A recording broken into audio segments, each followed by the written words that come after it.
High, আজকে তিনটে verb নিয়ে কথা বলবো। লাই, লাই এবং লে। এই দুটো ভার্ব নিয়ে আমাদের সত্যি কনফিউশন রয়েছে। লাই, লাই মানে কি? লাই মানে মিথ্যা কথা বলা। আবার লাই মানে শুয়ে থাকা। তাহলে সেকেন্ড ফর্ম এবং থার্ড ফর্ম কি হবে? আমরা জানি একটি ভার্বের তিনটে করে ফর্ম থাকে। তাহলে লাই মিথ্যা কথা বলা, এর সেকেন্ড ফর্ম কি হবে? অনেকেরই এটা কনফিউশন থাকে। আজকে আমি টোটকা শিখিয়ে দেবো, এরপর আর কোনো কনফিউশন থাকবে না। লাই মানে মিথ্যা কথা বলা। যদি লাই মানে মিথ্যা কথা বোঝাতে চান, তাহলে এর সেকেন্ড ফর্ম হবে লাইড, লাইড। আর যদি লাই মানে শুয়ে থাকা বোঝাতে চান, তাহলে এর সেকেন্ড ফর্ম হবে লে এবং থার্ড ফর্ম হবে লেন। সো লাই, লে, লেন। কি করে মনে রাখবেন? লেন অর্থাৎ লন, লেনকে লনের সঙ্গে একটা কন্ট্যাক্ট করাবেন। লন মানে লম্বা বারান্দা, অর্থাৎ আমরা ক্লান্ত হয়ে বারান্দায় অনেক সময় শুয়ে পড়ি বেশ ভালো লাগার জন্য। তাই লাই, লে, লেন।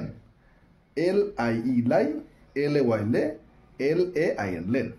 আরেকটা ভার্ব আছে যেটা আমাদের আরও একটু কনফিউজ করে দেয়, সেটা হচ্ছে লে। লে মানে কি? লে মানে রাখা। সেকেন্ড ফর্ম কি হবে? Laid, third form lead.